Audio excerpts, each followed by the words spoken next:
Are you frustrated that your smart home isn't smart enough to run automations without the internet?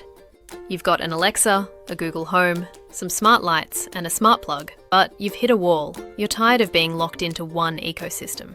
What if you could build a system that connects everything?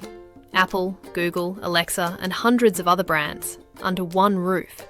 A system that runs locally, is lightning fast, and is 100% private. That system is Home Assistant. It's the ultimate final boss of smart homes, and it's not as hard to get started with as you might think. As your savvy tech advisor, I'm going to show you the easiest way to get your own Home Assistant server up and running today. First, what is Home Assistant?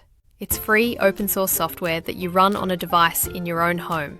Think of it as the master brain for all your devices.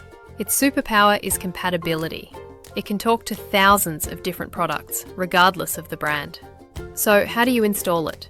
While you can install it on an old laptop, the simplest and most efficient method is using a dedicated low-power computer. The most popular choice by far is a Raspberry Pi. A simple Raspberry Pi 4 or 5 is the perfect low-cost server that can run 24/7 without a problem.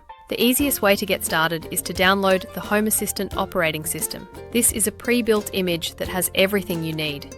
You'll use a free tool like Raspberry Pi Imager to flash this operating system onto an SD card. It's as easy as loading music onto a USB stick. Once that's done, you put the SD card into your Raspberry Pi, plug in an Ethernet cable and turn it on. That's it. After a few minutes, you can go to homeassistant.local:8123 in any web browser on your network, and you'll be greeted with the setup screen. From there, Home Assistant will automatically scan your network and discover devices you already own. Your Philips Hue lights, your smart TV, your Google Nest. It will start pulling them all into one single powerful dashboard. This is just the beginning. From here, you can build powerful automations, create custom dashboards, and build a smart home that is truly yours. To see the exact hardware I recommend for a beginner setup, including the best Raspberry Pi kit, check out the links I've put in the description below. For more advanced guides from the Logic Lair, make sure you subscribe.